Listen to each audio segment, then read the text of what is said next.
The sweltering heat of August 1942 did little to stifle the unease that began to settle over a quiet Mexico City neighborhood. It was not the usual urban anxieties, but a chilling dread that emerged from the most unexpected of places. A meticulously kept garden belonging to a seemingly ordinary young man. The discovery was horrific, a scene that would forever scar the collective memory of a nation. 4 female bodies, concealed beneath the verdant foliage, unearthed from the very soil of a private residence.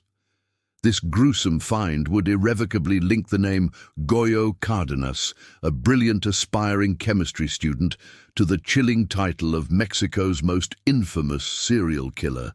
The initial police investigation unfolded with a grim precision, revealing the unimaginable. The bodies, all young women, had been meticulously buried, their presence a silent testament to unspeakable acts. The sheer brutality and the calculated concealment immediately sent shockwaves through the capital. Cárdenas, arrested swiftly, confessed to the murders, his admissions painting a picture of a mind fractured by a complex interplay of psychological issues and alleged rejections. His home, a seemingly innocuous structure, was transformed overnight into a crime scene of national notoriety. The media frenzy that erupted was unprecedented for its time. Headlines screamed, newspapers were snatched up, and radio waves crackled with every new detail. The public, gripped by a morbid fascination, devoured every piece of information, their horror compounded by the youth and apparent innocence of the victims. Authorities, reeling from the scale of the discovery, released initial statements confirming the apprehension of Cárdenas and the grim tally of 4 lives brutally taken. The legal charges brought against him were swift and severe, reflecting the community's outrage and demand for justice. The specific location of the bodies within Cárdenas's property, various spots throughout his garden, indicated a disturbing level of premeditation and control.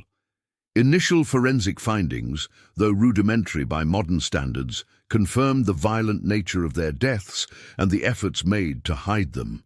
The timeline of the murders, as pieced together from Cárdenas's confession and evidence, suggested a terrifying pattern of escalating violence. Before this horrific revelation, Cárdenas had been known as a quiet, intelligent young man, his academic promise overshadowing any hint of the darkness lurking within. This stark contrast further amplified the community's disbelief and fear. Mexico City, in 1942, was a metropolis grappling with modernization and social change, yet unprepared for a crime of this magnitude. Serial killings were an unknown horror, making Cárdenas's actions uniquely terrifying. Initial theories about his motive ranged from passion to psychosis, fueled by public speculation. The immediate response from government officials emphasized a commitment to law and order, attempting to quell the rising tide of public safety concerns. The initial media headlines were sensational, portraying Cárdenas as a monster, an anomaly in a society that preferred to believe such depravity existed only in distant lands. The victims' families, thrust into an unimaginable nightmare, voiced their grief and anger, their calls for justice echoing through the city. Investigators, burdened by the psychological weight of the case, worked tirelessly to understand the extent of Cárdenas's crimes. His initial statements, often convoluted, began to hint at a troubled mind. The evidence presented in the first few days painted a clear, albeit chilling, picture of his culpability. The case was immediately categorized as one of the most heinous crimes in Mexican history, marking the beginning of the Goyo Cárdenas legend. The public discourse quickly centered on the brutality of the crimes and the need for severe penalties. Rumor and speculation ran rampant, adding layers of myth to an already shocking reality. Early efforts to trace Cárdenas's past sought answers to why a seemingly bright student would commit such atrocities. Official press conferences became daily events, attempting to manage public anxiety while revealing details that only heightened fascination with the macabre. The legal framework under which he was charged, though robust, struggled to comprehend the unprecedented nature of his actions. Early involvement of psychiatrists marked a nascent understanding of criminal psychology, a field then in its infancy in Mexico. The community's response was a mixture of fear, outrage, and a profound sense of vulnerability. The initial theories about potential accomplices, though quickly dismissed, reflected the public's struggle to believe one man could commit such acts alone. His name became synonymous with terror and immediate impact on Mexico City's social fabric, and the early stages of Cárdenas becoming a national figure of infamy. Before we continue, subscribe to the channel and tell us in the comments where you are watching from. The profound shock surrounding Goyo Cárdenas's crimes was amplified by his seemingly impeccable background. Born in 1920, his early life presented no overt indicators of the darkness that would later consume him. He hailed from a respectable middle-class family in Mexico City, a bastion of stability and conventional values. Cárdenas was not merely a student, he was revered as a prodigy, a brilliant mind with an insatiable appetite for knowledge, particularly in chemistry. His academic prowess was undeniable, marking him as a future intellectual leader, a shining example of youthful promise. This stark contrast between his intellectual brilliance and the heinous acts he committed became a central puzzle for a society struggling to comprehend the monstrous reality. His reputation as an aspiring chemistry student, destined for a promising career, made the revelations even more unfathomable. The public, accustomed to associating such brutality with the uneducated or the overtly deranged, found it difficult to reconcile the image of a scholarly young man with that of a cold-blooded killer. This intellectual facade, however, masked a deeply troubled internal landscape. Allegations, later brought to light, hinted at a difficult childhood, though specific details remain somewhat elusive. Some accounts suggest a psychological trauma, perhaps rooted in a perceived lack of affection or a stifling home environment, contributing to his deeply introverted and socially awkward personality. He struggled with interpersonal relationships, often interpreted as rejections, which in his distorted view fueled a simmering rage. Societal norms in Mexico during the 1930s and 40s placed significant emphasis on traditional gender roles and male dominance, creating an environment where Cárdenas's perceived rejections by women could have been particularly wounding to his fragile ego.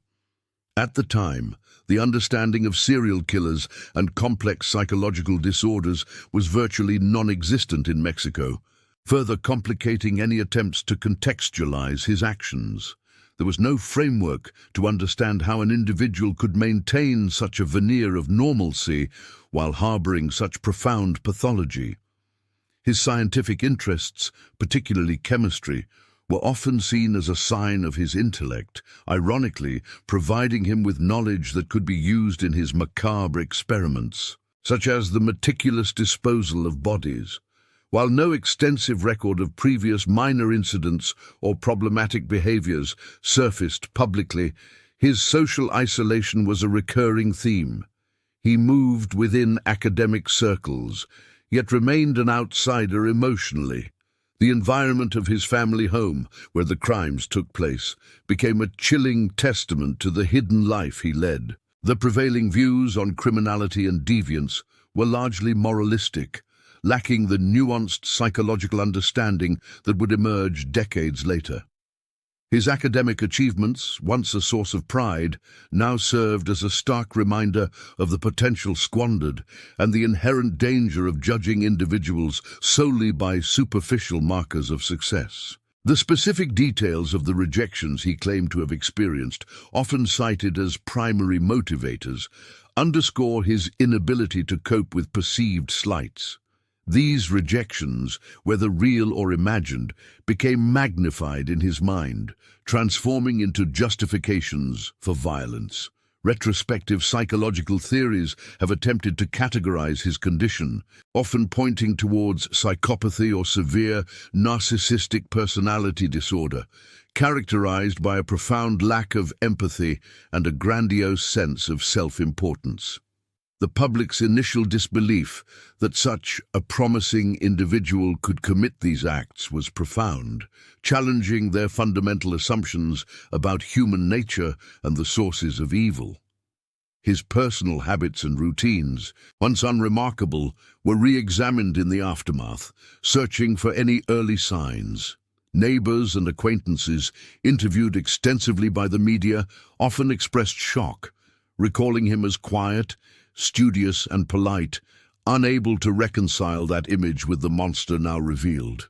The role of women in Mexican society at the time, often constrained by social expectations, made them particularly vulnerable to individuals like Cárdenas, who harbored deep-seated resentment and a desire for control. The general understanding of human psychology in the 1940s offered little in the way of explanation for such complex deviance, forcing society to grapple with an unprecedented horror. His aspirations and dreams before the murders, presumably of a distinguished scientific career, now stood in stark contrast to the grim reality of his crimes. The social circles he moved in, largely academic, provided him with an intellectual shield, allowing his darker impulses to remain concealed. The lack of resources for mental health intervention further highlights the societal unpreparedness for such a case. The prevailing attitudes towards violence against women, while condemned, were often viewed through a lens that minimized the systemic issues at play. Cárdenas's reported intelligence, ironically, became a tool in the meticulous planning and execution of his crimes, allowing him to evade detection for a period. The historical background of forensic science in Mexico was rudimentary, making his detailed confessions crucial to unraveling the full extent of his depravity. His relationship with his parents and siblings, though not extensively documented, likely played a foundational role in shaping his psychological makeup. The limited understanding of psychopathy at the time meant society struggled to identify and address such dangerous deviations from the norm. His actions forced a re-evaluation of not only criminal psychology, but also the very nature of human evil, leaving an indelible mark on Mexico's collective consciousness. The public outcry following Goyo Cárdenas's arrest demanded swift justice, setting the stage for one of Mexico's most highly publicized trials. The legal proceedings commenced with intense media scrutiny, every detail devoured by a populace desperate for answers and retribution. Cárdenas, initially cooperative in his confessions, later shifted his defense, claiming insanity.